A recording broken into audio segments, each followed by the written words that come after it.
이번에 또 우리 저기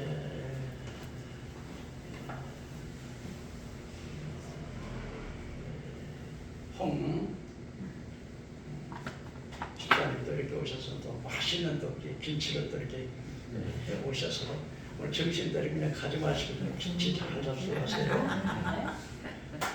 자, 오늘 저는 여러분과 함께 십자가의 능력이라고 하는 제목으로 말씀을 나누고자 합니다.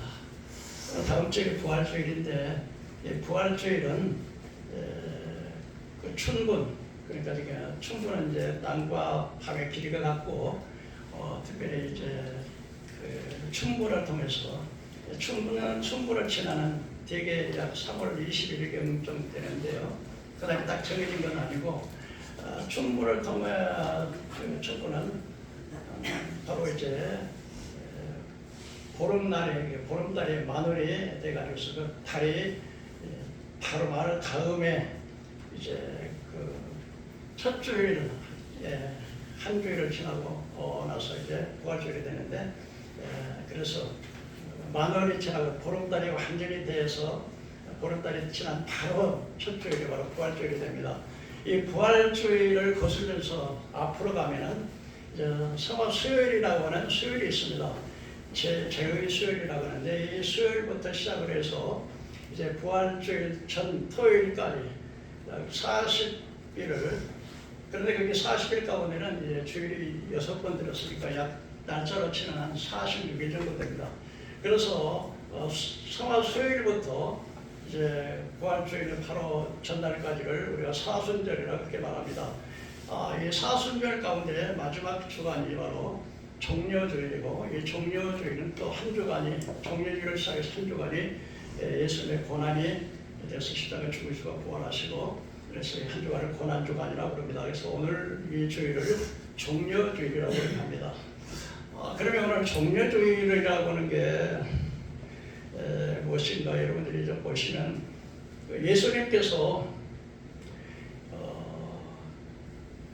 나귀를 타시고 예루살렘에 입성하실 때 수많은 사람들이 종려 가지를 들고 자기 옷을 벗어서 예수님의 길에 깔고 나뭇가지를 깎아서 끌고 앞에서 가고 뒤에서 가면서 호산나 호산나 다윗의 이름으로 오시는요. 그리고 예수님 이스라엘 왕이시하고 앞에서 가고 뒤로 밀면서 소리를 지르갔던 날을 종려주일이라고 그랬습니다. 예수님께서 이제 그 감람산 벳박에 가까웠을 때 이 두 제자를 보내가지고서 너희 가서 마을에 들어가서 한 번도 타보지 않은 나귀 새끼가 있을 것이다. 매여 있는 나귀 새끼가 있는데 그 나귀 새끼를 끌고 가라. 누가 뭐라면 주님께서 쓰시겠다. 그래서 두 제자가 가서 그 마을에 가서 나귀를 끌고 와서 이제 나귀를 끌고 와서 자기의 겉옷을 벗어서 나귀 위에 얹자 우리 예수님께서 그 나귀를 타셨습니다. 그때 천하에서 유월절을 지키러 모였던 천하복부에 모였던 유대인들이 와서 예수님께서 예루살렘에 입성하신다는 소식을 듣고 예수를 영접하기 위해서 와서 어떤 사람 자기의 겉옷을 길가에 깔고 또 나뭇가지를 꺾어서 길에도 깔고 그리고 또 종려가지 나무를 들고 호산나 호산나 호산나 앞에서 가고 뒤로 오면 그 절기를 기억해서 종려주일이라고 이렇게 말합니다. 이 종려주일을 시작으로 해서 한 주간 고난주간이 시작되어야 되는데 오늘이 바로 고난주간이고 종려주일 첫 주일인데 이 고난주간은 우리 주님께서 말하다시피 주님의 그 십자가의 고난을 기억하는 날입니다. 그래서 이 한 주간의 아르바이트를 좀 말씀드려보면 첫째 날에는 성전에 들어갔을 때 사람들이 소, 나귀, 비둘기 그리고 돈을 바꾸는 환전상인들이 하나님의 성전에서 막 그 장사를 하고 있었어요. 예수님께서 막 성전을 짐승들을 쫓고 환전에 그 상인들의 그릇을 띄웠고 내 집은 만민이 기도하는 집인데 내 집을 강도의 불혈로 맡기나고 이렇게 분노하셨던 그 주가 그 월요일날 그 일을 하셨습니다. 사실은 이 예수님께서 장사하는 상인들이 하나님의 성전에 만민이 기도하는 집에서 장사하고 돈을 바꾸고 이런 일을 하는 것이 결국은 예수님께서 상을 엎었던 것은 한마디로 말하면, 다시 말하면 대제사장들에게 도전장을 내는 것이었습니다. 왜냐하면 그때 당시에 이제 유월절을 지키기 위해서 하나님 성전에 제사를 지내기 위해서 이제 양이나 소를 가지고 오지 않습니까? 근데 뭐 한 데서 오니까 불편하니까 거기 와서 사서 이제 하는데, 대체적으로 이제 그 제사장들이 하는 일은 뭐냐면은 집에서 가져온 것은 집에서 먼 데서 이제 각국에서 이렇게 양을 끌고 오게 불편하기도 하지만 먼 데서 왔으니까 그 양의 흠이 있고 제사들에게 부정하다, 합법하지 않다, 그래가지고 비싼 돈을 주고 이제 사게 만듭니다. 이 환전이라는 게 뭐냐면은 당시 이제 노마에 돈에 노마에 황제의 그림이 그려져 있잖아요. 그래서 이스라엘은 우상숭배니까 이거는 환전, 그래서 돈을 종교의 화폐로 바꾸는 거예요. 여기에서 대제사장들은 뭐냐면 아주 자릿세를 받는 거죠. 또 이렇게 돈을 바꿔서 비싼 이자로 구태의 양을 바꾸지 않아도 될 만한 양을 괜히 그 양에다 이제 장사들은 거기다 세금을 내고 돈을 내고, 그렇게 해서 자기의 돈을 이익하기 위해서 종교를 이용하고 이 거룩한 유월절을 이용해서 그 장사를 했던 것입니다. 그래서 월요일 날은 상을 엎으시고, 화요일 날은 이제 바리새인들과 변론하는, 그래서 막 묻고 질문하는 그런 날을 보내고, 수요일 날은 이제 그 베다니에서 나사로의 그 누이 동생 마리아라고 하는 마리아가 300데나리온 되는 옥합을 깨뜨려 가지고 예수님이 머리에 붓고 눈물로 발을 씻었던 그날이 수요일입니다. 그럼 목요일 날이 바로 6월절 첫날인데, 목요일 날은 바로 예수님의 고난, 진짜 고난은 시작되는 날입니다. 그래서 목요일 날 예수님께서 먼저 그 제자들을 불러서 마지막 제자들과 마지막 만찬, 성만찬을 드리는 날이었습니다. 그래서 먼저 예수님께서 떡을 가져서 제자들에게 나눠주시면서 이 떡을 받아 먹어라, 이것은 내 몸이니요. 그리고 시구의 잔을 가져서 축사하시고 받아 먹어라, 이 잔은 바로 포도주는 내 피로 세운 언약이니 내가 다시 올 때 새 포도를 마실 때까지 그 날을 기념하라. 그래서 성찬을 떼시고, 그러고 난 다음에는 예수님께서 옷을 벗으시고 세수 대야를 가지고 물을 담고 제자들 한 사람 한 사람의 제자들의 발을 씻겼습니다. 그때 베드로가 말했습니다. 주님, 저에 관한 절대로 씻을 수 없습니다. 그때 예수님께서 하시는 말씀이, 베드로야, 내가 너의 발을 씻기 때문에 나와 상관이 없느니라. 성급한 베드로, 주여, 그럼 내 몸도 씻어주옵소서. 그때 예수님께서 말씀하시기를, 한번 목욕한 사람은 몸을 씻을 필요 없고 발은 매일 씻어야 한다. 한번 구원받은 사람은 다시 그러나 발은 매일매일 회개해야 된다는 그런 의미로 그렇게 하셨습니다. 그렇게 이제 세족식을 하시고 이제 제자들을 데리고 감람산으로 올라가셨습니다. 감람산에 올라가셨다가 다시 이제 베드로, 야고보, 요한만 세 제자만 다시 겟세마네에 올라가서 원방을 세워서 기도하셨습니다. 밤새껏 아버지, 할 수만 있으면 이 잔을 내게서 지나가게 하시옵소서. 그러나 내 뜻대로 마옵시고 아버지 뜻대로 하시옵소서. 그렇게 기도를 했을 때 가룟유다가 예수님을 대제사장들에게 30에 팔았지 않습니까? 그때 대제사장들의 하석들과 군인들이 예수님을 체포하기 위해서 금과 뭉치를 가지고 예수님 앞에 겟세마네에 예수님을 체포하기 위해서 오고 있었습니다. 그때 앞장서서 가룟유다가 그 사람들 인도해서 하면서 말하기를, 내가 입을 맞추는 그 사람이 바로 예수다. 그 사람을 잡으라. 여러분, 입을 맞춘다고 하는 것은 가장 사랑의 표현이고 존경하는 사람의 표현인데, 이 가룟유다는 가장 사랑하는 스승을 이제 입을 맞춤으로 인해서 예수를 체포하는 그의 그 신호로 사용했던 것을 볼 수 있습니다. 예수님께서 참 마음이 아팠던지, 친구여, 네가 할 일을 좋게 하라. 그래서 거기서 체포받으시고 이제 끌려갔습니다. 끌려가서 이제 안나스라고 하는 제사장 임기가 끝났습니다. 원래 이 제사장은 레위지파의 후손 가운데, 아론의 후손 가운데 대제사장이 임명이 되는데 종신직이었는데 이제 유대 나라가 로마의 식민 통치를 받으면서 로마 총독이 이제 대제사장의 임명권과 해임권을 가지고 있었어요. 그래서 그때 당시에 안나스는 이제 제사장의 직분이 끝났습니다. 끝났는데 그래도 이 안나스는 자기 5 아들의 대제사장이었고 자기 사이 가야바가 대제사장이었어요. 그래서 예수를 자기 집으로 먼저 끌어가지고서 신문을 하는데 예수님을 자꾸 이제 사람들은 미혹한다고 하면서 제일 안나스가 질문을 했습니다. 예수야, 네가 제자들에게 무엇을 가르쳤느냐?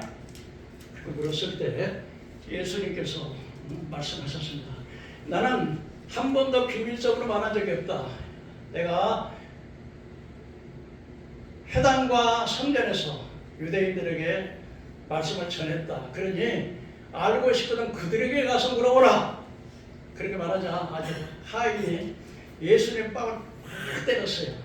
금방지게 이제 감히 대제사장 앞에서 그따구로 말을 한다는 식으로 뺨을 때렸습니다. 여러분, 하나님의 아들이요 만왕의 왕이요 만주주신 주님께서 그 하나의 하찮은 종에게 뺨을 맞으셨습니다. 그러고 난 다음에 이제는 이제 가야바 안나스 집에 지나서 사내들인의 공회회라고 하는 회의에서 예수님을 재판하기 위해서 이제 가야바가 공식 재판을 열었습니다. 근데 이 사내들인 공회라고 하는 게 뭐냐면 유대 나라의 최고의 의결 기관으로서 정치적인 문제, 종교적인 문제를 토의하는 그런 겁니다. 근데 사실은 이게 재판이 불법 재판입니다. 왜냐하면 재판은 밤에 하도록 되어 있지 않습니다. 그러니까 예수님께서는 목요일 날 밤새껏 신문 받으시고 밤새껏 고난당한 것입니다. 그래서 이제 재판을 하는데 그 사내들인의 공회 회원이라고 하는 사람들은 대제사장과 그다음에 서기관과 바리새인들과 장로들이 70인명으로 구성되어 있었어요. 근데 그 재판은 무엇을 재판하기 위해서는 예수를 죽이기 위한 허물을 찾기 위한 재판이었습니다. 그래서 이제 가야바가 이제 사내들의 공회 회원을 열어서 밤에 이제 재판을 하는데 많은 사람들이 거짓 증인들을 데려다가 예수의 죄를 찾으려고 했는데 많은 거짓 증인들이 나왔는데 예수님의 죄를 지적할 수가 없었어요. 그때 2 사람이 나왔는데 저 나사렛 예수가 바로 3일 만에 자기 성전 46년 동안 헤롯이 지은 성전을 헌당했다. 그랬더니 빌라도가 가야바가 얘 증인이 어떠냐? 예수님 아무 대답도 안 하셨습니다. 그때 이 가야바가 다시 물었습니다. 네가 진짜 하나님의 아들 메시아냐? 만일에 이 대답을 안 하면은요, 하나님의 신성모독이라는 죄로서 걸려요. 그때 예수님께서 말씀하시기를 내가 말했다. 네가 유대인의 왕이냐고 물었을 때 네가 하나님의 아들이냐?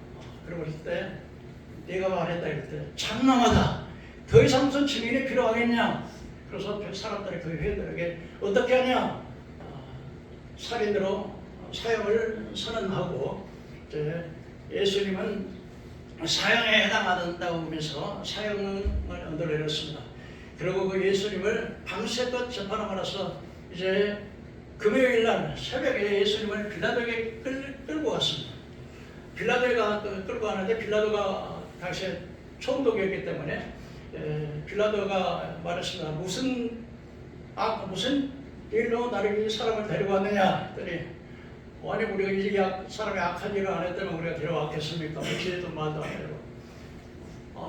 그럼 그때 빌라도는 별로 정신에 관심이 없었어요. 그래서 그럼 너희 나라 사람이니까 너희가 알아서 재판하고 너희가 알아서 하라 그랬더니 하는 말이 우리에게는 사형 집행권이 없습니다. 여러분 재판이라고 하는 게 죄의 유무를 물어야 되는 것인데 아예 이게 재판이라고 하는 그 재판을 이름으로써 결국은 사형을 시키겠다고 하는 그 사형 집행권으로 불의를 행하는 것을 이용을 했습니다. 그때 빌라도가 물었습니다.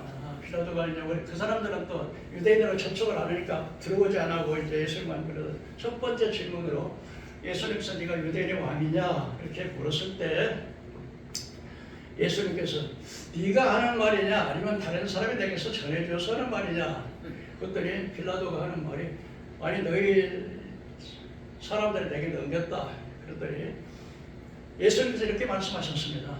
나의 나라는 세상에 속한 나라가 아니다. 만일에 내 나라가 내 세상에 속한 자였다면 내 종들이 싸워서 유대인들에게 나를 넘기지 않았을 것이다. 나는 이 세상에 진리를 구하러 전하러 오는 사람이다. 그러니까 나는 진리의 왕이다. 1차 재판에서 빌라도는 예수의 죄를 찾지 못했습니다. 유대인의 왕이라자 진리의 왕이라겠지. 그 노마를 거역하는 그런 황제 왕이 아니라는 사실을 알게 거부를 했어요.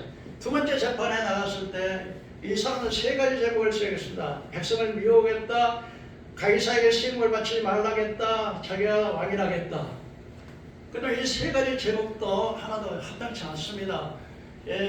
예수님께서는 가이사에게 시임을 바치지 말라는 말을 한 적이 없어요. 가이사의 것은 가이사에게, 하나님 것은 하나님께 바치라고 했고 세상을 미워한 적도 없고 자기가 왕이라고 했지만 로마 황제를 거역하는 왕이 아니라 하나님께서 보는 진리의 왕이라고 했기 때문에 이 세 가지 제목이 하나도 해당이 안 되니까 두 번째 재판에서 무죄를 그래서 이제 빌라도는 어떻게 하든지 예수님을 죄가 없는 걸 알기 때문에 무죄 석방을 하는데 6월절 날 한 사람씩 죄인들이 한 사람씩 석방하는 이유가 있었어요. 그때 그 바라바라고 하는 살인자가 있었었는데 이 빌라도가 생각하기를 그래도 이 살인자 바라바를 죽이고 무죄한 예수를 놓아주라고 할 줄 알았어요. 그래서 6월절날 한 사람의 사형자 수술을 놓아주는 제례가 있는데 근데 누구를 놓아주랴? 그랬더니 대제사장들이 바라바를 놓아주라고 바라바를. 그러니까 사람들이 바라봐요. 그럼 예수를 어떻게 하랴? 십자가에 못 박으시오. 그래서 결국은 예수님께서 십자가에 못 박았습니다. 그런데 빌라도가 쇠숫대를 가지고 와서 나는 무죄하다. 무죄한 피를 흘리다. 너희가 당하라 그랬더니 우리와 우리 자손들이 당하겠습니다. 그런데 무죄를 선언하니까 막 반항을 합니다. 만일에 이 자기를 그 왕이라고 하는 자를 놓아주면 로마 가이사의 충신이 아닙니다. 그러니까 일난이 일어날 것 같아서 할 수 없이 십자가에 못 박을 준비라고 사형언도를 내렸습니다. 그래서 주님이 이제 금요일 날 오전 9시에 십자가에 못 박게 해서 오후 3시 우리나라 시간 오후 3시에 6시간 동안 십자가에 달렸다가 십자가에 고난 받으시고 운명하시고 그 다음에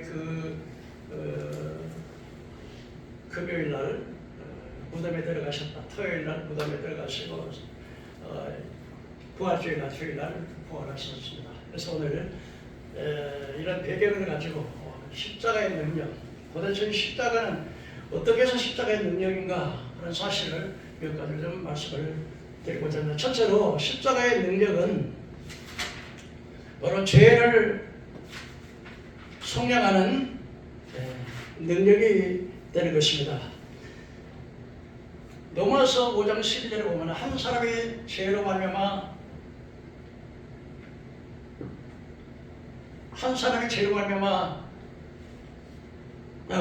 그 죄로 말미암아 모든 사람에게 사망이 임했으니 모든 사람이 죄를 지었으므로 사망이 모든 사람이 임했다 해서 원죄를 말씀했고 로마서 3장 10절에 의인은 없나니 한 사람도 없나니라.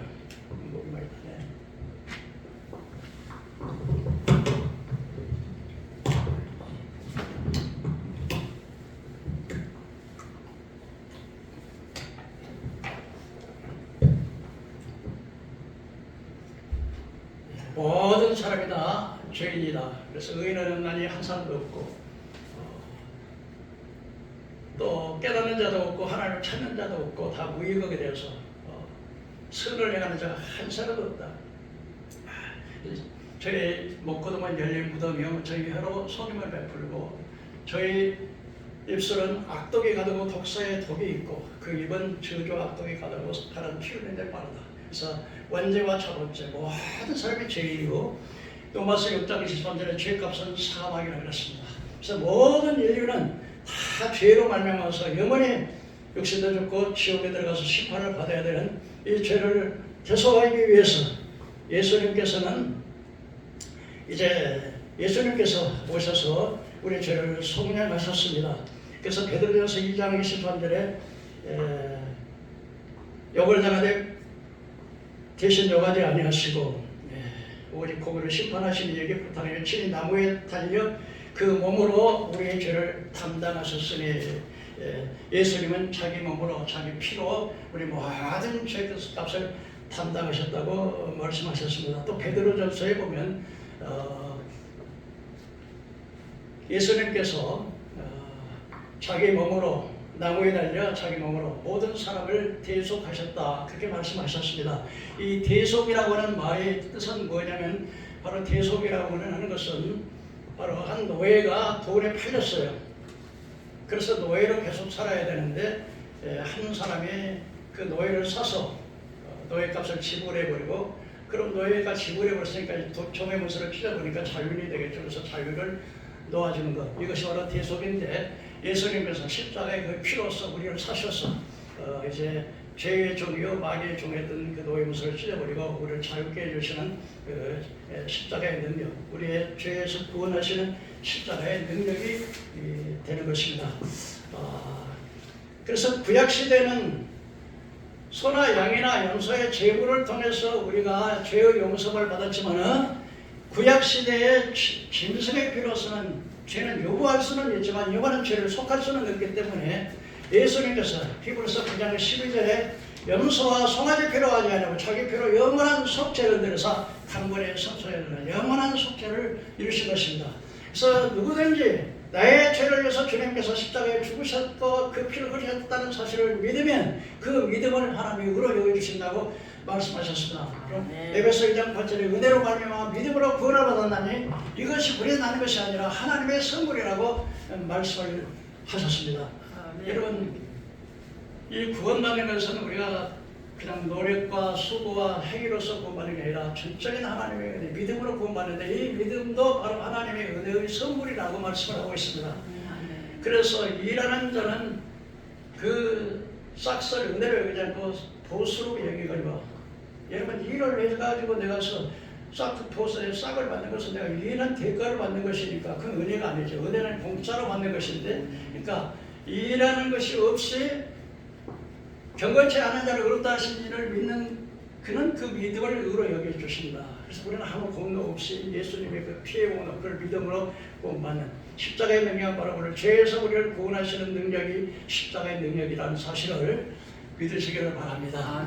두 번째로 여러분 예수님의 능력은 치유의 능력입니다. 예수님께서 십자가에 지시기 전에 무수한 매를 맞으셨습니다. 근데 이 매는요 가죽채축으로 한 70cm 정도 되는데 그 속에 쇠가 달렸습니다. 쇠하고 가시가 달려가지고 이걸 쳐서 잡아당기면 이 살이 떨어지게 되어 있어요. 그래서 치면 그냥 하면서 잡아치면 이 살이 떨어져서 뼈가 보이고 심지어는 이 창자까지 보일 정도. 그래서 예수님께서 십자가에 달리기 전에 무수하게 매를 맞으셨습니다. 그것은 바로 이사야 53장에 보면 이사야 53장 3절에 보면 그가 찔림은 우리의 허물을 인하며 그가 상은 우리의 죄악을 인하며 그가 징계를 받음으로 우리가 평안을 채찍에 맞음으로 나음을 얻었다. 여러분 예수님께서 우리에게 채찍을 맞으셔서 우리의 병을 고쳐주시기 위해서 예수님의 채찍을 맞을 때마다 그 채찍의 공로로 우리가 병의 고침을 받는 우리를 병에서 고쳐주기 위해서 채찍을 맞으셨다. 그래서 우리는 예수님의 채찍의 능력은 바로 우리 병을 고치는 능력 이것이 두 번째 십자가의 능력이었습니다. 세 번째로는 하나님의 자녀가 되는 권세를 줬습니다. 한번 따라해 보실까요? 영접하는 자, 그 이름을 믿는 자에게는 하나님의 자녀가 되는 권세를 주셨으니 여기서 이 권세라고 하는 것은 바로 하나님의 자녀가 되는 권세인데 하나님의 자녀가 되는 권세는 상속권을 의미하고 이때부터 이제는 하나님의 호적에 내가 자녀로 이제 호적에 올려지게 되면 그때부터는 이 상속권이나 유산권을 전부 다 아들로서의 모든 권세를 행사할 수 있는 권한이 바로 이 자녀의 권세입니다. 그래서 십자가의 세 번째 권세는 바로 우리 이 죄의 종이요 마귀의 종이었던 우리를 하나님의 자녀가 되는 권세로 주셨습니다. 누가복음 15장 11절에서 24절에 보면 이렇게 말씀하십니다. 이르시되 어떤 사람에게 두 아들이 있었는데 하나는 큰 아들이고 작은 아들이 있었습니다. 그래서 이 작은 아들이 말하기를 아버지 내게 집은 내 상속권을 주세요. 그 아버지가 상속권을 때려줬어요. 근데 그 아들이 둘째 아들이 나가서 먼 나라 아주 아버지도 그냥 만나지 않은 타국으로는 먼 나라 가서 하랑방탕해서 그 돈을 다 탕진해버렸어요. 좋을 때는 사람들이 뭐 그냥 여자도 많이 따르고 뭐 친구도 많이 따르겠죠. 돈 다 떨어졌어요. 사실적으로 사람이 돈을 벌으면서 써야지 그냥 있는 것만 쓰면 금방 떨어지잖아요. 그래서 돈이 다 떨어졌어요. 돈이 있을 때는 막 여자친구가 또 와고 뭐 친구도 또 와서 막 사장님 뭐 당신 사랑합니다 했겠죠. 돈 떨어졌어요. 근데 설상 가서 거기에 또 흉년까지 들었어요. 그랬으니까 아버지의 상속을 받아야 다 참겨 먹었으니까 차마 아버지 앞에 돌아갈 체면도 안 서고 그래가지고 할 수 없이 어떤 집에 붙어서 모습으로 들어갔어요. 근데 그 사람이 이제 광장 그 들에다가 돼지를 치는데 돼지 치는 집으로 모습으로 들어간 거예요. 근데 온 나라가 전부 다 흉년이 들었으니까 돼지가 보면 지음 열매로 배를 채우려고 하는데도 불구하고 지음 열매도 주는 사람이 없어 배가 줄여서 그래서 그때 이제 깨달았습니다. 우리 집에는 정말로 풍족한 품꾼들이 얼마나 많은가. 나는 여기서 굶어 죽는구나, 죽여 죽는구나. 내가 이렇게 해야지. 내가 아버지 재산을 다 참배하 먹어버렸으니 하늘과 아버지 앞에 죄를 졌으니 아들의 자격으로 갈 수 없다. 차라리 내가 가서 하나의 품꾼으로 모습으로 나를 써달라고 해야 되겠다. 그러고서 터벅터벅 발길을 내서 아버지를 향하여 가고 있었습니다. 그때 아버지는 그 아들이 나가는 그날부터 문가를 열어놓고 동구방에 나가서 그 아들이 돌아오는 모습을 기다리고 있었습니다. 근데 거리가 멀어 상계가 떨어져 있는데 그 아버지는 아들을 알아볼까요? 못 알아볼까요? 거리가 멀었는데 얼마나 굶주리고 또 옷은 누들개가 되고 머리는 산발했을 것이고 신발도 안 신고 그러나 그 아버지는 단순히 그 아들을 알아봤습니다. 달려갔습니다. 치근히 여겼습니다. 그리고 그를 안았습니다. 그리고 입을 맞추면서 그때 아들이 말했습니다. 아버지 내가 하나님과 아버지 앞에 재면서 아버지의 전을 다 참겨 먹어버렸으니까 이제는 나의 하나의 품꾼으로 나를 써주시오. 그랬더니 아버지가 하는 말씀이 무슨 말이냐. 죽었던 아들이 살아났고 이랬던 아들을 찾았다. 그러고서 그 아들을 데려다가 집에 데려다가서는 이제 종들에게 가장 좋은 옷을 갈아입혀라. 그리고 신발을 신겨라. 가락지를 끼워라. 죽었던 아들이 돌아왔고 이랬던 아들을 찾았다. 살찐 송아지를 잡고 부각을 올리고 즐기자. 이것이 바로 자녀가 돼. 그래서 그 아들은 어떻습니까? 이제 왔을 때 가장 좋은 옷을 갈아입히라. 뭡니까? 아버지는 허물을 덮어주는 거예요. 그러면 아버지가 그 못된 아들이 그렇게 왔는데 종들에게 말하기를 이 못된 놈아 아버지 저사람 다 창제하고 무슨 체면으로 무슨 염치로 양심도 없이 왔느냐. 당장에 문을 걸어 잠그고 저를 내쫓아라. 그랬습니까? 그랬어요? 있는 그대로 못난 그대로 이 옷을 입혔다는 것은 허물을 덮어주는 거예요. 신발을 신겨라. 이 신발은 종들은 신발을 못 신어요. 그러니까 신발을 신긴다는 것은 그 뭡니까? 지위를 확보하는 거예요. 지위를. 천한 자가 귀족으로 바꿔지고 그 다음에 가락지를 껴라. 이건 이제 아들의 고난을 주시는 겁니다. 이게. 그래서 오늘 또 하나님께서는요. 아버지를 떠난 그 아들이 더럽게 거지되고 굶주렸던 것처럼 하나님을 떠난 인간의 모습이 바로 탕자의 모습이라는 거예요. 그러나 하나님께서는 뉘우치고 돌아오는 자는 있는 그대로 못난 그대로 부족한 그대로 받으셔서 잃었던 아들을 찾았다. 죽었던 아들이 살아나왔다. 환영하시고 모든 허물을 덮어주는 옷을 입히시고 신발을 신기시고 가랑지를 껴서 아들의 신분을 보장해 주신. 그래서 아버지 앞에 왔을 때 자기의 그 원래적인 아들의 신분을 되찾는 이 권세, 바로 하나님의 자녀가 되는 것이 능력이 바로 십자가의 능력인 것이다. 네 번째로 저주에서 해방하는 능력입니다.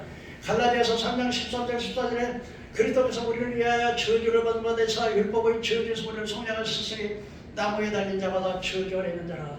예수님은 십자가 그 나무 저주의 십자가를 우리가 받아야 할 저주를 주님이 대신 저주를 짊어지셨습니다. 여러분 아담이 죄를 졌을 때도 성경이 죽었습니다. 하나님의 애들은 낙원에서 추방됐습니다. 그리고 땅이 가시원그 땅이 저주를 받아 가시원극기를 냈습니다.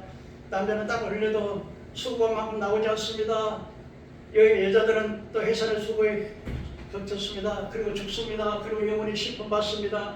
이 저주 신명기 28장에 보면은 하나님의 여호와의 말씀 율법을 지켜 행하는 자에게는 나가도 복을 받고 들어가도 복을 세계 민족 위에 뛰어나게 하신다. 믿으시길 바랍니다. 아멘. 여러분은 이 동네에 통장 반장만 돼도 이 동사무소 직원만 돼도 괜찮을 텐데 세계 민족 위에 미국의 대통령보다도 위에 뛰어나게 해주신다는 거예요. 아멘. 말씀에 순종하는 여러분들에게 주의 이름으로 축원합니다. 아멘. 나가도 복을 받고 들어와도 복을 받고 안 되는 일은 엎으러져도 깨져요. 더 깨진다 그러잖아요. 나가도 복을 받고 들어. 우애함의 생기가 내가 기는 나만 복을 받는 게 아니라 주인이 복을 받으면 따라서 짐승들도 함께 복을 받는 거예요. 믿어요 여러분? 아멘. 믿으십니까? 아멘. 여러분이 복을 받음으로 여러분의 집에 거하는 그 직원들이 복을 받고 여러분의 기르는 짐승들이 복을 받고 여러분의 자녀가 복을 받는 여러분 되어지기를 주의 이름으로 축원합니다. 아멘. 내 몸의 소생의 복을 받고 하나님께서는 비를 내려서 때려따라 비를 내리시고 그리고요 열방이 내를 복되다 함으로 늘 복 있는 자라 할 거예요. 근데 반대로 여러분 율법을 어기면 어떻게 됩니까? 나가도 저주, 들어가도 저주, 모양이 새끼가 저주, 떡그릇 반죽그릇이 저주. 내가 안 되니까 모든 게 안 되는 거야. 율법의 저주. 아들이 나면 아들이 병 걸려갖고 또 죽어요. 이게 저주. 남편이 죽고. 그리고 내가 집을 짓는데 내가 집을 짓고 내가 살아야 되는데 그 집을 또 다른 사람이 살아. 내가 약혼을 했는데 이 약혼한 여자가 내가 데리고 살지 못하고 다른 사람이 그 여자를 데리고 살아. 아주 미쳐요. 그래서 여러분 이 율법의 저주는요 나만 저주받는 게 아니라 이것이 3, 4대까지 유전이 되는 거예요. 출애굽기 20장 15절에 이 저주가 당대에 끊어진 게 아니고요. 3, 4대까지 끊어졌는데 출애굽기 20장 15절에 나 여호와는 질투하신 하나님인즉 나를 미워하는 자의 죄를 갚되 아비로부터 아들에까지 3, 4대까지 이르게 하거니와 나를 사랑하고 나의 계명을 지키면 자에게는 1000대까지 은혜를 받고 하나님께서는 3, 4대까지 저주가 내려가지만 순종하는 자에게는 1000대까지 은혜를 베푸신다는 거예요. 그래서 이게 저주가 이게 나의 당대에서 끊어지지 않고 계속해서 아버지에서 아들로 아들에서 손자로 이렇게 계속 그래서 또 3대에서 그 저주가 또 끊어지지 않으면 어떻게 되냐 또 그 저주가 계속 이어지는 거예요. 근데 하나님께서는 이 저주를 성량하시기 위해서 주님이 대신 저주를 받으시는 거예요. 우리 하나님의 은혜를 생각하면 너무 감사하지요. 여러분 예수를 믿는 그 순간부터 저주는 끊어질 줄로 믿습니다. 아멘. 그러니까 여러분들이 기도할 때 나는 이 저주가 끊어졌습니다. 이 저주가 어떻습니까? 어떤 사람은요 할아버지가 술주정뱅이면 아들도 술주정뱅이 손자도 술주정뱅이 그래서 술로 망하는 거예요.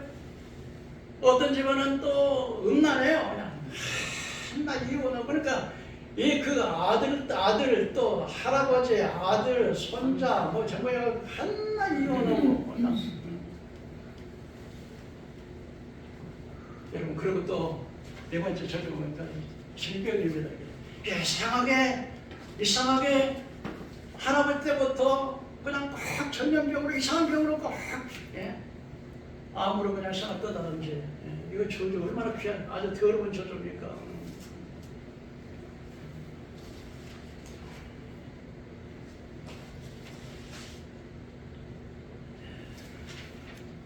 그런가 하면은 어떤 집은 아무리 노력을 해도 안 되는 거야. 아침부터 일어나 저녁까지 해도 아버지 때도 안 되고 아들 때도 안 되고 손자 때도 안 되고 계속 사고로만 부도가 나고, 그러나 나중에는 이제는 뭐 할 것이 없어 비상자택자가 저기 저 사채업자들이 와서 이 심장 가서 꺼내라, 심장 팔아라. 이게 얼마나 필요? 아무리 노력해도 안 돼요. 노숙자가 되고, 노숙자가 뿐 아니라 안 돼요. 아무리 노력해도. 이 저주. 또 한 저주는요, 자기 할머니가 무당이었잖아요. 그럼 그 무당이 그 할머니가 나이가 들으면 그걸 누가 이어받아야만 그 딸이 이어받아야 돼. 그 딸이 안 받으면 막 귀신들이 다 괴롭혀가지고 도저히 못 견디니까 할 수 없이 그걸 받는 거예요.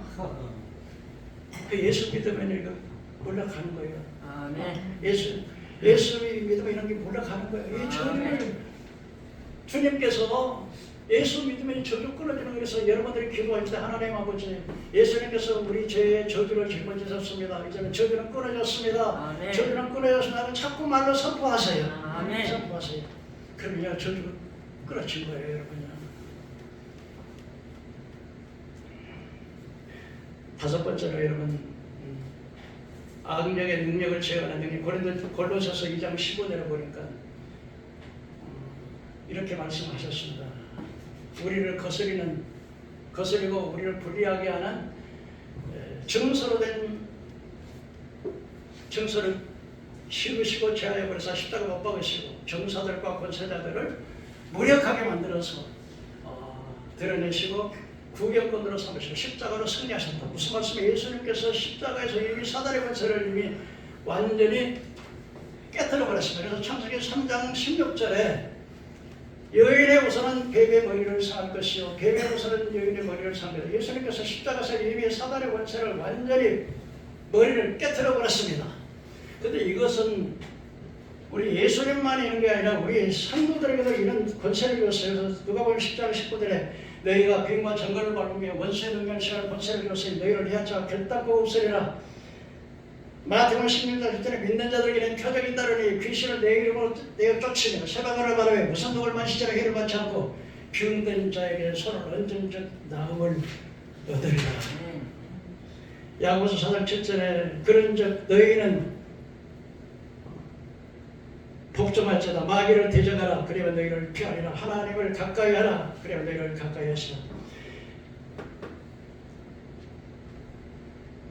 이사야 54장 12절에 보면 이렇게 말씀하셨습니다. 너희를 대적하려고 제조된 연장이 쓸모없어질 것이고 그리고 너희를 대적하게 일어나서 성사하는 모든 혀는 너에게 정죄를 당하리니 하나님의 종, 이것이 바로 하나님의 종들의 기업이요 또 하나님께서 그들에게 받을 공기다. 여호와의 말씀입니다. 여러분, 하나님께서 모든 사단의 무기를 우리를 죽이려고 만들어놓은 제조의 무기가 쓸모없이 만들어버리고 그걸 날마다 우리 참선은 오히려 저희가 그 입술은 참선을 당할 것이고 그리고 하나님의 종들의 편 이것이 기업이라는 거예요. 여러분, 우리가 예수를 바로 믿고 그러면요 귀신 무서울 필요 없습니다. 다 제압하는 능력이 있습니다. 가정에 직장에 또 사업에 자녀를 위해서는 모든 악의 권세를 완전히 제어할 수 있는 권세가 있습니다. 그래서 저는 늘 하나님께 기도합니다. 예수님께서 이제 우리에게 권세를 줬어요. 그래서 기도할 때 안수가 기도할 때도 주여 내가 무슨 능력이 생겨나 말씀이 주님께서 병든 자에게 손을 얹으면 나으리라고 약속하셨으므로 그 약속을 믿고 기도합니다. 제가 참 지금은 이렇게 은퇴를 하고 나서 조그만 교회를 하고 있습니다만 저희 목회는 저는 뭐 어려서부터 22살부터 군대에서부터 주일학교 반사해가지고요. 지금 70을 좀 넘었는데 그때까지 지금까지 47년 동안 지금 주일을 하는 거예요. 네. 신학교를 24년간 해서 제가 목사 인직을 세운 사람만도 한 100여 명 이상 될 겁니다. 그 우리 제자들이 목사님, 학장님 우리가 다 할게요. 목사님 우리가 다 할게요. 우리 제자들 중에 또 신학 교수 된 사람들이 참 많아요. 참 나 같은 이렇게 참 시골뚝이 처음 전라도 신앙분 있잖아요. 그런 날을 들어서 하나님께서 이렇게 초계장도 하게 하시고 이렇게 옥산의 기도 같은 막 수천 명이 모이는 가운데서 강사로 서게 하시고 이 모든 것이 다 십자가의 은혜, 십자가 아니에요. 마지막으로 여러분 죽음을 이기시는 부활의 능력입니다. 십자가의 능력. 그래서 여러분 바울 사도는 말했습니다. 사망아, 네가 이기는 게 뭐냐? 사망아, 네가 쏘는 게 뭐냐? 환난이나 공고나 적시나 묘기나 핍박이나 칼이나 우리를 사랑하시는 이로 말미암아 넉넉히 이기느니라. 여러분 우리 예수 믿는 사람들은 이 죽음의 근세를 깨뜨리고 부활한다는 사실을 믿으시기 바랍니다. 아멘. 부활도 첫째 부활이 있어요. 첫째 부활에 참여하는 자가 복이 있습니다. 그러나 천년왕국 동안 이제 세상에 사람들은 영원히 지옥에 가 있고 그 육체는 천년 동안 살지 못하다가 나중에 심판받기 위해서 사막의 부활해가지고 심판받습니다. 여러분 사막의 부활에 참여하지 말고 첫째 부활에 참여하는 여러분 되기를 주의 이름으로 축원합니다. 마지막으로 한 말씀을 더 드리겠습니다. 십자가는 바로 하나님의 사랑과 공의입니다. 여러분 우리가 하나님께서 죄를 지었어요. 그 죄값이 사망이에요. 지옥 가야 돼요. 근데 하나님은 이 모든 인류를 전부 다 지옥불에 던지는 것이 마음이 너무 아프고 차마 그렇게 할 수가 없어서 어떻게 하면 이 인류를 다 지옥 보내지 않으려고 그렇다고 해가지고 무조건 죄인을 무조건 용서해 주고 그러면 하나님의 공의가 안 되는 거예요. 하나님은 아니 예를 들자면 내가 판사인데 아들이 살인을 했는데 무죄하면은 그거 불법이잖아요. 그런다 이게 그냥 용서해 줘 버리면 하나님의 내가 권세이기 때문에 내가 힘이 있기 때문에 그냥 용서해 줘 버리면 하나님의 공의로운 하나님은 못 되는 거예요. 마귀는 또 죄를 지었으니까 지옥에 가게 되는데 그 사람만 용서해 줄 수 없잖아요. 그런데 그러면 또 이걸 다 그냥 공의를 행하려고 공의대로 해버리면 전부 지옥 보내버리면 공의로 끝나지만은 하나님이 너무 사랑하기 때문에 그럴 수가 없는 거예요. 그래서 하나밖에 없는 다른 방법이 그냥 선행도 안 되고 정결도 안 되고 이 세상에 어떤 누구도 그 죄값을 지불할 만한 인간이 하나도 없기 때문에 죄를 알지도 고린도후서 5장 20절 죄를 알지도 못하신 자로 죄를 삼으시는 그 안에서 하나님의 의가 되게 하시니라. 죄를 알지도 못하신 아들을 십자가에 못 박아 내주는 방법밖에 없어요. 이게 하나님의 사랑인 걸 믿으시기 바랍니다. 아멘. 그리고 그의 죄값을 공의로 그 죄값을 대신해서 그 아들이 죄값을 갚아주심으로 하나님의 공의를 이루셨습니다. 오늘 사랑하는 성도 여러분, 오늘 이 고난주간을 맞이해서 정말 주의 사랑을 다시 한번 깨닫고 십자가를 통해서 우리에게 주신 축복이 얼마나 큰 축복이라는 사실을 우리가 깨달아서 주님께서 십자가에 승리하신 그 십자가의 능력으로 우리가 하나님 앞에서 정말 그 복을 누릴 수 있는 우리들이 되어야 되겠습니다. 그래서 십자가의 도가 멸망하는 자에게는 미련한 것이요 깨닫는 자에게는 구원을 주시는 하나님의 능력이라. 유대인들은 밤낮 표적 헬라인들은 지식 그러나 우리는 십자가에 못 박힌 예수 그리스도를 전하니 유대인에게는 꺼리끼는 것이요 헬라인은 미련한 것이거든. 부름을 받은 우리에게는 십자가는 하나님의 능력이요 하나님의 지혜예요. 사랑하는 성도 여러분 십자가는 바로 하나님의 사랑이요 하나님의 능력이요 하나님의 지혜예요. 그러면 우리 십자가를 통하여 그 십자가의 위대한 능력을 다시 한번 깨닫고 그 십자가의 능력을 우리 삶 속에서 금세와 내세 누릴 수 있는 저와 여러분 되기를 주의 이름으로 축원합니다. 아멘. 기도하겠습니다.